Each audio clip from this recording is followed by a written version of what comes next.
mga Dockies! This is Doc Jean and welcome to Dental Life. Mga Dockies, this is an exciting video because this is where we're going to start. Basically kasi, mga Dockies, minsan, we just go with the flow. Or kung anong ginagawa ng kaklase mo, kaibigan mo, you just follow and you don't even know what is happening. Basta, para sa'yo, kumikita ka, may panggimik ka, o may pambuhay ka sa pamilya mo, okay na sa'yo yon. Yan kasi ang training sa atin, mga Dockies. Kapag wala kang masyado, lalo na nasa bansa ka, na ang market mo ay quite difficult, ang tendency mo, you just want to survive. You also just want to pay your bills and be able to enjoy some of it later on. Kaya lang mga Dockies, yun lang ba ang gusto nyo sa dental life nyo? Ewan ko sa inyo mga Dockies, kung ganyan ang gusto nyo, okay lang yun. Kasi kanya-kanya naman yan, diba? Kaya lang, ang channel na to ay para sa mga Dockies na hindi nabubuhay sa okay na. O, pwede na yan, okay na yan. Kumikita ka naman eh. Kapag ganyan ang iyong attitude, mag-aaksaya ka mga Dockies manood sa dental life. Kasi hindi ganyan ang i-develop natin sa channel na to. I want mga Dockies na who wants to have a very good, productive, successful, and sustainable dental life. Gusto nyo ba yan mga Dockies? Kung gusto nyo yan, put a comment below and say, I want that. Kahit isa o dalawa na makita kong mag-comment, it will inspire me na may mga dentista talaga, lalo na dito sa Pilipinas, na who wants more. Na hindi pumapayag sa okay na at pwede na. So, let's proceed. We have to start somewhere. The first thing that we need to figure out para ma-improve ninyo ang dental life nyo kung nasaan ba kayo sa stage ng dental life nyo. The first stage is I called newbies. Ano ba ang mga newbies? Mga Dockies. Ang newbies ay yung mga newly board passer. Yung nakapag-sworn in na sila, enjoy at masaya silang nakuha na nila ang PRC ID nila or your license to practice for other countries na mga Dockies. Now, you are wondering, what's next? So, yan ang tinatawag kong newbies. Second, ang susunod, ang tinatawag ko ay Babe Prof. Ano ba yung Babe Prof? Yan yung mga professional beginners. Ano yung mga professional beginners, mga Dockies? Yan yung mga Dockies na nasa stage na ng buhay nila na nakapag-practice na or nag-aaral na at nakapag-practice na a little bit.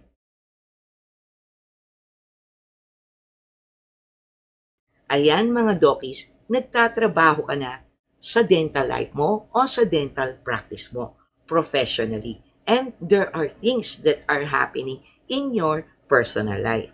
Now, bakit ko naman sila tinawag na babe? Tinawag ko silang babe or para sa mga lalaki ay hunk because during those times, yan mga Dockies ang pinaka-peak ng ating physical or health or looks, ika nga. And we get to really use this up. Alam nyo mga Dockies, sa totoo lang, later on, sa mga susunod na videos ko, you will realize the advantage. Marami kasing maling tinuturo sa atin at nililihis tayo sa tamang pag-iisip na hindi natin ginagamit ang mga things na advantageous sa atin dahil gini-guilt trip ka dahil sa religion, morality, or inggit lang talaga ang kausap mo. Diba? Okay. On the third stage ay yung tinatawag kong mga workers. Ano yan, mga Dockies? yan na yung medyo mas mataas ng level or nasa mid-professional. Ibig sabihin, mas marami na silang trainings, medyo nakuha na nila yung specialization that they want to have in their profession, and then they are putting their dues in order to become very stable in their dental practice. Ayan. Ang challenges naman yan mga dokis ay financial stability at personal. Halimbawa, may pamilya ka na. Ano ang ginagawa mo? Ano ang kailangan mo nang gawin para mas lalo kang makilala at mas lalong ma-appreciate ng mga patient mo or ng market mo na anong klase kang dentista.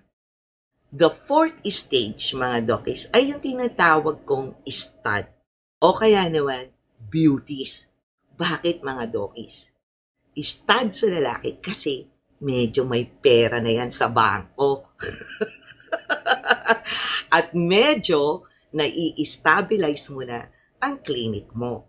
However, ang challenge naman yan, mga dokis, is how to sustain it and how to prepare your financial stability once that you reach the final stage na I will mention later and when you do retire. Iyan ang mga dokis, yung may mga asawa na, mga anak na nag-aaral at minsan pinipilit nilang magdentista para may magmamana ng lumalaking practice nila. Okay? And then, the last stage, mga dokis, at yan na ang stage ko, is dissatisfied professional. O kaya naman, I fondly call veterans. Ibig sabihin, yan yung mga dentista na masaya na sila financially, stable na ang clinic nila, kaya lang, anong susunod? Yan ang challenge, mga dokis. Katulad ako, mga dokis, as I mentioned in my previous video na sana panoorin nyo that I talk about, what is my own dental life, naka-experience ako noong 2019 kung saan na-tsunami ako. Lahat natanggal sa akin. Health-wise, nagkaroon ako ng problema sa likod in a sense na I have to decide whether I will continue to practice or not. Second, I got separated. I have to file annulment and figure out kung anong gagawin ko. Third, although sumisikat ako as a speaker, ang problem, dahil nagkaroon ng COVID at lahat ng challenges sa paligid mo, ang feeling ng ibang nagre-represent sa'yo kahit magaling ka o kahit nagagawa mo yung gusto mong ibigay sa kanila, ang ending ay nagiging mahal ka na para sa kanila. At saka mga dokis, ang dami kasing nagpapamura sa sarili nila para magkaroon sila ng opportunity na makuha ang ginagawa kong trabaho. Nakakalungkot, di ba? Because a lot of dokis sell their self short. Kaya lang, di mo naman masisi, di ba? Kasi, again, sabi nga nila, survival of the fittest. And then fourth, mga dokis, marami akong dinaanan kung saan nawalan ako ng moral support, emotional support for things na you are just trying to survive. Now, mga dokis, imaginin mo yan. Daanin mo sabay-sabayan sa isang taon tapos nagka-COVID. Now, how was I able to sustain my mental health at hindi ako nagpakamatay? Kasi, mga dokis, yan ang sinasabi ko. You need to know where you're starting so that you will know where you're going.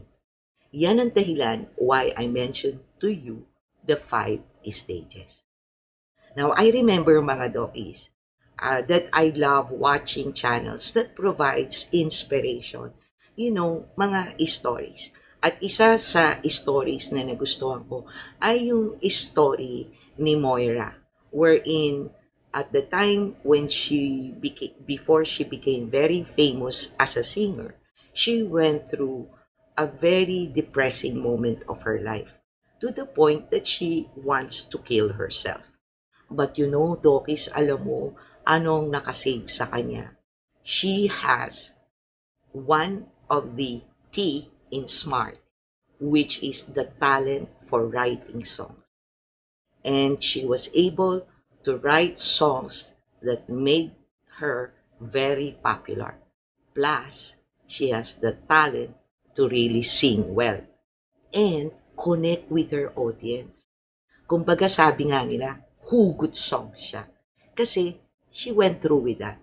Alam nyo mga Dokis, yung 5 stages na yan, may kanya-kanya silang challenges. But it doesn't mean that if you went through the challenges, there is no solution. Or, if you have not been on those challenges, good for you. Kaya nga, dapat mag-note kayo ng Dental Life para sa ganun, maiwasan nyo na yung mga bagay-bagay na hindi nyo na kailangan daanan. Learn it from someone who've been there, done that, and I know exactly what I am talking about. So, kaya mga Dokis, nasa ang stage kayo ng dental life nyo? Kasi, based on your stage, dyan papasok kung saan nyo gagamitin ang tinatawag kong SMART. You know, during the darkest hours of my life in 2019 and in 2020, hindi ako nagpakalubog. Yes, may mga moments ako na talagang hirap ako. And honestly, I felt the same way as Moira. I just want it to end because it was really, really painful. But what's saved me is what I'm going to teach you. And that is SMART. Ano ba yung SMART, no? Ibig sabihin, live your dental life smart or the smart way. Ano yun? Skills, mindset, attitude, resources, and talent. And depending on the time that it is happening to you, you will have to evaluate those 5 things. Mga Dokis, dyan magsisimula ang magiging solution nyo sa mga challenges nyo o problems nyo depende sa stage ng dental life nyo. Sana mag-comment kayo below at ma-feel ko naman na merong nanunood sa mga ginagawa ko. Comment below ano ang stage ninyo sa dental life nyo at ano ang specific challenge ninyo. And mga Dokis, although I don't know if this channel will grow, but I totally dedicate it to my Filipino Dokis and to those Dokis in other countries that are going through certain challenges. I am here, mga Dokis, to help you out and provide you a solution in your challenging world as a dentist. So, yan mga Dokis. If you like my offer, do like, subscribe, give me a thumbs up, and hit that notification bell para naman mga Dokis, ma-notified kayo every time I upload. Yan, mga Dokis, that's it. Figure out where are you in the 5 stages I have given you and write down, mga Dokis, ano ang mga challenges ninyo at gusto nyong gawin para ma-solve to. This is Doc Jean. Always stay safe and be healthy. Bye!